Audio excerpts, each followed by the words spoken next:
ناصر چوہان صاحب، بہت سارے ریپ کے کیسز تو ہم سنتے ہیں، لیکن ایک ان نیچرل قسم کا جو سیکس کیا جاتا ہے، غیر فطری جو ہے جنسی تشدد کیا جاتا ہے یا فیل کیا جاتا ہے، وہ جانوروں کے ساتھ بھی کیا جاتا ہے. اس پر ہمارا قانون کیا سزا دیتا ہے؟ سر اس میں اس کو سیکشن ڈیل کرتا ہے 377 جس کو ہم 377 کہتے ہیں. Intercourse against order of nature with any women, man اور اینیمل.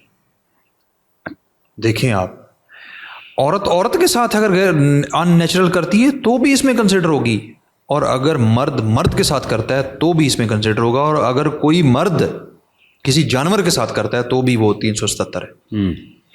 اور اس کی جو سزا ہے وہ بہت بڑی سزا ہے، لائف امپریزنمنٹ، عمر قید. اور اس کے اوپر کسی بھی حوالے سے جو ہے وہ اگر میں اس کو قرآن پاک سے جا کے لنک کروں تو قوم لوط کیا سزا ان کے اوپر ہوئی تھی، عذاب تھا پیدا، اور بستیاں الٹ دی گئی. اور اس کے اوپر جو ہے وہ کسی حوالے سے جو ہے وہ کوئی رحم اور کسی بھی حوالے سے اس کے اوپر آپ کو ٹالرنس کی کوئی گنجائش ہی نہیں ہے. ہم تو قوم لوط کے اسی دور میں پھر سے زندہ ہیں نا. آپ کو پتہ ہے کہ جس طریقے سے انٹرنیٹ پر اور یہ ایسی ویڈیوز لوگ دیکھ کر جن کے ذہن خراب ہو چکے ہیں، جن کی خسرت جو ہے وہ تباہ ہو چکی ہے، تربیت تو ہے ہی نہیں، ہر ایک کے ہاتھ میں موبائل ہے اور ایسی لسٹ میں مبتلا ہو چکا ہے. تو یہ جو ان نیچرل جو سیکس ہوتا ہے اس کا آپ بتا رہے تھے، کبھی کوئی کیس بھی لڑا میں؟ ہاں، ایک گرین ٹاؤن، جی بالکل ایسا ہی ہے. ایک گرین ٹاؤن میں ایک مقدمہ ہوا تھا، وہ جانور کے ساتھ ایک آدمی نے جو ہے وہ انٹرکورس کیا، اس کے اوپر مقدمہ بنایا گیا. اور وہ مقدمہ جو تھا وہ میرے پاس چلتا رہا، اور اس میں جو صاحب موصوف تھے، جو ملزم تھا، وہ مجرم ثابت ہوا اور اس کو عمر قید کی سزا ہو. آپ اس کے وکیل تھے؟ نہیں، میں پروسیکیوشن کا وکیل تھا. اور اس کو عمر قید کی سزا ہوئی. اور میں سب سے بڑے افسوس کی بات یہ رہی کہ میں نے اس کو کبھی نادم نہیں دیکھا. کہ ہم شرمندہ ہوتے تھے کہ اس کو دیکھ کے یا اس کی پروسیڈنگز کو چلا کے، لیکن اس کو میں نے نادم ہوتے نہیں دیکھا. اس کی پروسیڈنگ بھی ویسے ہی ہوتی ہے؟ ویسے ہی ہوتی ہے. فورینسک ہوتا ہے. فورینسک میں جو ہے وہ سیمپلز لیے جاتے ہیں، اور سیمپل فورینسک ہوتا ہے. فورینسک کے بعد وہ ثابت ہو گیا تو اس کے بعد جو ہے وہ ٹرائل ہوگا، ٹرائل کے بعد اس کو سزا ہوگی. اور اس کے بعد وہ سزا جو تھی وہ ہائی کورٹ تک بھی مینٹین رہی، اور ابھی اس نے اپیل کو سپریم کورٹ میں نہیں کی.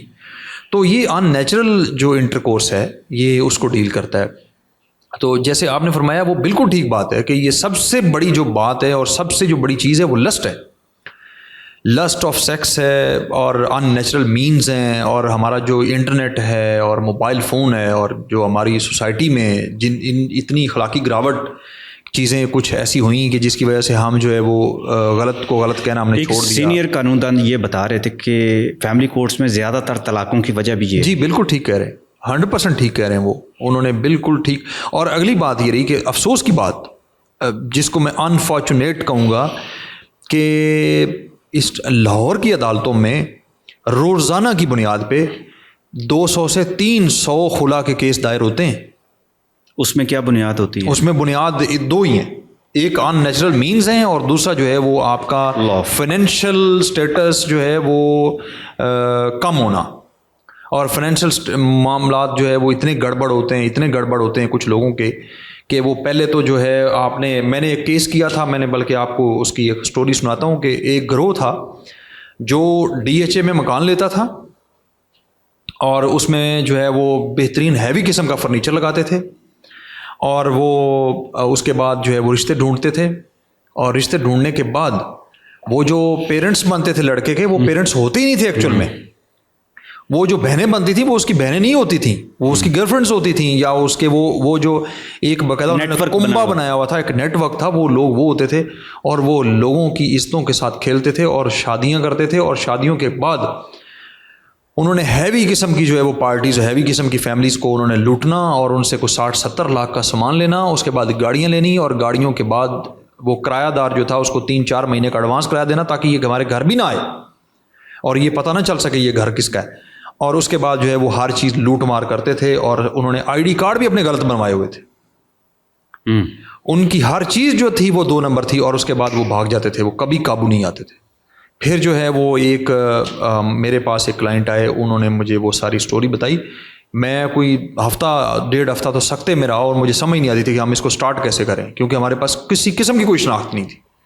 ان کی جو ساری چیزیں تھیں وہ ہم نے جب ویریفائی کی تو وہ سب جھوٹ تھیں. ایون جو ان کے پاس گاڑیاں تھیں جو ان کے اوپر نمبر لگے ہوئے تھے، وہ دیکھیں لاہور جیسے شہر میں اور سیف سٹی جس میں ہو، اس میں وہ جو گاڑیوں کے نمبر لگے ہوئے تھے وہ سارے جعلی نمبر پلیٹس تھے. پھر تو اب حکومت کو یہ قانون بنانا چاہیے کہ 100% کسی بھی فیملی کو شادی سے پہلے خاص طور پر دونوں فریقین کو ایک دوسرے کی تصدیق کرنی چاہیے. تصدیق کرنی چاہیے، بلکہ میں تو یہ کہتا ہوں میڈیکل کروانی چاہیے. میں تو ایک ہاتھ آگے جا کے کہتا ہوں یہ بھی بڑا مسائل ہیں. ہم اس کے اوپر کھل کے بات ہی نہیں کرتے کیونکہ ہم سمجھتے ہیں کہ یہ جو ایسا ٹاپک ہے جس کو ٹچ کرنے سے ہمارے میڈیکل لڑکے لڑکی دونوں کا کروانا چاہیے. میڈیکل میں کیا آپ میڈیکل میں ساری چیزیں جو ہے وہ آپ کو دیکھنی چاہیے. یہ جو انفرٹرنٹی ہے وہ آپ کو چیک کرنی چاہیے. آپ کو جو گائنیکالوجسٹ ڈاکٹرز ہیں ان کے ساتھ آپ کو کنسلٹ کرنا چاہیے. پیرنٹس کو، ماں باپ کو اس سے باہر نکلنا چاہیے کہ یہ شرم کی بات ہے. یہ بالکل شرم کی بات نہیں. شرم کی بات یہ ہے کہ جب آپ کی بیٹی طلاق یافتہ ہو کے آپ کے گھر بیٹھ جائے، وہ زیادہ شرم کی بات ہے. اس کے ساتھ اسٹگما لگ جائے، اس کو آپ نے ایک پیرالائز کر دیا، آپ نے اس کے اوپر جو ہے وہ اس طرح کا ایک نشان لگا دیا، دھبا لگا دیا کہ وہ اس کے بعد وہ بیچاری کس طرح سروائیو کرے گی. وہ بچی غلط ہے یا نہیں ہے، ہماری سوسائٹی میں وہ صرف اور صرف داغ بچی کے اوپر ہے، وہ لڑکے کے اوپر نہیں ہے. تو میں تو یہ سجیسٹ کرتا ہوں پیرنٹس کو بھی آپ کے توسط سے پلیٹ فارم سے کہ آپ ان چیزوں سے اسٹیریو ٹائپ جو چیزیں اس سے باہر نکل کے آپ ٹیسٹ کروائیں اور پوچھنا چاہیے اور اس کے اوپر کھل کے بات کرنی چاہیے اور 100% بات کرنی چاہیے. اس میں کوئی شرم والی بات نہیں ہے. آپ اپنی بیٹی کا اب اس کو پڑھا کے لکھا کے آپ اس کے اوپر اتنی انویسٹمنٹ کر کے، وہ آپ کا جگر گوشہ ہے، وہ آپ کا سب کچھ ہے، متاع حیات ہے، آپ اس کو برباد نہ کریں. چلیے، بہت بہت شکریہ جناب. Thank you sir.